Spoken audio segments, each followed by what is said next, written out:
ಮರಳಿನ ಮೇಲೆ ಕುಳಿತು ಬಿಕ್ಕಿ ಬಿಕ್ಕಿ ಅಳುತ್ತಿದ್ದ ಆ ಪುಟ್ಟ ಹುಡುಗನನ್ನು ಕಂಡ ಮೀರಾಳ ಹೃದಯ ಕರಗಿತು. ತನ್ನ ಬಾಲ್ಯದ ನೋವೇ ಮತ್ತೆ ಕಣ್ಣ ಮುಂದೆ ಬಂದಂತಾಯಿತು. ಆಕೆ ನಿಧಾನವಾಗಿ ಹುಡುಗನ ಹತ್ತಿರ ಹೋಗಿ, ಮಗನೇ, ಹೆದರಬೇಡ, ನಾನಿದ್ದೇನೆ ಎಂದು ಮೃದುವಾಗಿ ಹೇಳಿದಳು. ಆದರೆ ಹುಡುಗ ಭಯದಿಂದ ಹಿಂದೆ ಸರಿದ.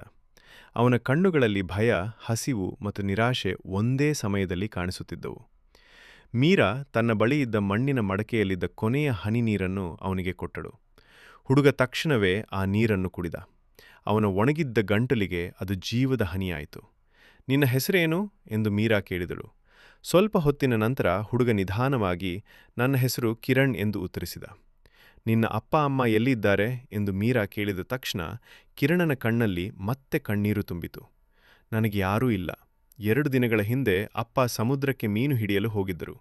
ದೊಡ್ಡ ಅಲೆ ಬಂದು ದೋಣೋಣಿ ಮುಳುಗಿತು. ಅಮ್ಮ ಅದನ್ನು ಕೇಳಿದ ಕೂಡಲೇ ಅಸ್ವಸ್ಥರಾಗಿ ಸತ್ತರು. ಊರಿನವರು ನನ್ನನ್ನು ಯಾರೂ ನೋಡಿಕೊಳ್ಳಲಿಲ್ಲ. ನಾನು ಓಡುತ್ತಾ ಇಲ್ಲಿಗೆ ಬಂದೆ ಎಂದು ಹೇಳಿ ಜೋರಾಗಿ ಅಳಲು ಆರಂಭಿಸಿದ. ಆ ಮಾತುಗಳನ್ನು ಕೇಳಿದ ಮೀರಾಳ ಕಣ್ಣಲ್ಲೂ ಕಣ್ಣೀರು ತುಂಬಿತು. ತನ್ನ ಕಥೆಯೇ ಮತ್ತೊಮ್ಮೆ ಪುನರಾವರ್ತನೆಯಾದಂತೆ ಅವಳಿಗೆ ಅನಿಸಿತು. ಅವಳು ಕಿರಣನ ತಲೆಯನ್ನು ಸವರಿ, ಇನ್ನು ಮುಂದೆ ನೀನು ಒಬ್ಬಂಟಿಯಲ್ಲ, ನಾನಿದ್ದೇನೆ ಎಂದು ಹೇಳಿದಳು. ಆ ಮಾತು ಕೇಳಿದ ಕಿರಣ ನಿಧಾನವಾಗಿ ಮೀರಾಳ ಕೈ ಹಿಡಿದ. ಆ ಕ್ಷಣದಲ್ಲಿ ಇಬ್ಬರು ಅನಾಥರ ನಡುವೆ ರಕ್ತದ ಸಂಬಂಧವಲ್ಲ, ಹೃದಯದ ಸಂಬಂಧ ಹುಟ್ಟಿತು. ಮೀರಾ ಕಿರಣನನ್ನು ತನ್ನ ಹಳೆಯ ದೋಣಿಯ ಮನೆಯ ಕಡೆ ಕರೆದುಕೊಂಡು ಹೋದಳು. ದೋಣಿಯೊಳಗೆ ಇದ್ದ ಹರಿದ ಚಾಪೆಯನ್ನು ಸರಿಪಡಿಸಿ, ಇಲ್ಲೇ ಕುಳಿತುಕೋ ಎಂದು ಹೇಳಿದಳು. ನಂತರ ತಾನು ಕೊಂಡಿದ್ದ ಸ್ವಲ್ಪ ಅಕ್ಕಿಯನ್ನು ಮಣ್ಣಿನ ಪಾತ್ರೆಯಲ್ಲಿ ಬೇಯಿಸಿ ಉಪ್ಪು ಹಾಕಿ ಸರಳವಾದ ಗಂಜಿ ಮಾಡಿದಳು. ಮೊದಲು ಕಿರಣನ ಕೈಗೆ ಪಾತ್ರೆಯನ್ನು ಕೊಟ್ಟು, ಮೊದಲು ನೀನೇ ಊಟ ಮಾಡು ಎಂದಳು. 2 ದಿನಗಳಿಂದ ಹೊಟ್ಟೆಗೆ ಅನ್ನ ಬೀರದ ಕಿರಣ ಕಣ್ಣೀರು ಹಾಕುತ್ತಾ ಗಂಜಿಯನ್ನು ತಿಂದ. ಅವನನ್ನು ನೋಡುತ್ತಿದ್ದ ಮೀರಾಳಿಗೆ ಹೊಟ್ಟೆ ಹಸಿವಿಗಿಂತ ಮನಸ್ಸಿನ ತೃಪ್ತಿಯೇ ಹೆಚ್ಚಾಗಿತ್ತು. ಆ ರಾತ್ರಿ ಇಬ್ಬರು ಹಳೆಯ ಶಾಲನ್ನು ಹೊದ್ದು ದೋಣಿಯೊಳಗೆ ಮಲಗಿದರು. ಹೊರಗೆ ಸಮುದ್ರದ ಅಲೆಗಳು ಎಂದಿನಂತೆ ಅಪ್ಪಳಿಸುತ್ತಿದ್ದವು. ಆದರೆ ಆ ಹಳೆಯ ದೋಣಿಯೊಳಗೆ ಮೊದಲ ಬಾರಿಗೆ ಒಂಟಿತನ ಇರಲಿಲ್ಲ. ಬೆಳಿಗ್ಗೆ ಸೂರ್ಯೋದಯವಾಗುವಷ್ಟರಲ್ಲಿ ಮೀರಾ ಮತ್ತು ಕಿರಣ ಇಬ್ಬರೂ ಸೇರಿ ಕಡಲ ತೀರವನ್ನು ಸ್ವಚ್ಛಗೊಳಿಸಲು ಹೊರಟರು. ಆ ದಿನದಿಂದ ಅವರ ಬದುಕಿನಲ್ಲಿ ಹೊಸ ಆಶಾಕಿರಣ ಮೂಡತೊಡಗಿತ್ತು.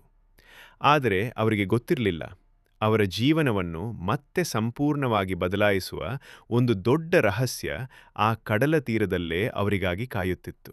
ಆಗ ಮರಳಿನಲ್ಲಿ ಅರ್ಧ ಹೂತು ಹೋಗಿದ್ದ ಒಂದು ಹಳೆಯ ಕಬ್ಬಿಣದ ಪೆಟ್ಟಿಗೆ ಅವರ ಕಣ್ಣಿಗೆ ಬಿತ್ತು. ಇಬ್ಬರೂ ಸೇರಿ ಅದನ್ನು ಹೊರತೆಗೆದರು. ಪೆಟ್ಟಿಗೆಯೊಳಗೆ ಕೆಲವು ಹಳೆಯ ಬಟ್ಟೆಗಳು, ಒಂದು ಕುಟುಂಬದ ಫೋಟೋ ಮತ್ತು ವರ್ಷಗಳ ಹಿಂದೆ ಬರೆಯಲಾಗಿದ್ದ ಒಂದು ಪತ್ರ ಇತ್ತು. ಆ ಫೋಟೋವನ್ನು ನೋಡಿದ ಕ್ಷಣವೇ ಮೀರಾಳ ಕೈಗಳು ನಡುಗತೊಡಗಿದವು. ಅದು ಅವಳ ಬಾಲ್ಯದ ಫೋಟೋವಾಗಿತ್ತು. ಅದರ ಪಕ್ಕದಲ್ಲಿ ನಿಂತಿದ್ದ ಮಹಿಳೆ ಮತ್ತು ಪುರುಷ ಅವಳ ತಂದೆ ತಾಯಿಯೇ ಆಗಿದ್ದರು. ಮೀರಾಳ ಕಣ್ಣಲ್ಲಿ ಸಂತೋಷದ ಕಣ್ಣೀರು ಹರಿಯತೊಡಗಿತು. ಅವಳು ನಡುಗುವ ಕೈಗಳಿಂದ ಪತ್ರವನ್ನು ತೆರೆದು ಓದಲು ಶುರು ಮಾಡಿದಳು. ಪತ್ರದಲ್ಲಿ ಹೀಗೆ ಬರೆಯಲಾಗಿತ್ತು: ನಮ್ಮ ಮಗಳು ಮೀರಾ ಯಾವಾಗಲಾದರೂ ಈ ಪತ್ರವನ್ನು ಓದಿದರೆ ನಾವು ಅವಳನ್ನು ಹುಡುಕುವುದನ್ನು ಎಂದಿಗೂ ನಿಲ್ಲಿಸಿಲ್ಲ ಎಂದು ತಿಳಿದುಕೊಳ್ಳಲಿ. ಬಿರುಗಾಳಿಯ ನಂತರ ನಾವು ಪ್ರತಿಯೊಂದು ಹಳ್ಳಿಯನ್ನೂ ಹುಡುಕಿದೆವು, ಆದರೆ ವಿಧಿ ನಮ್ಮನ್ನು ಬೇರ್ಪಡಿಸಿತು. ಈ ಪೆಟ್ಟಿಗೆಯನ್ನು ನಾವು ಅವಳ ನೆನಪಿಗಾಗಿ ಇಲ್ಲಿಯೇ ಹೂತಿದ್ದೇವೆ. ದೇವರು ಅವಳನ್ನು ಕಾಪಾಡಲಿ.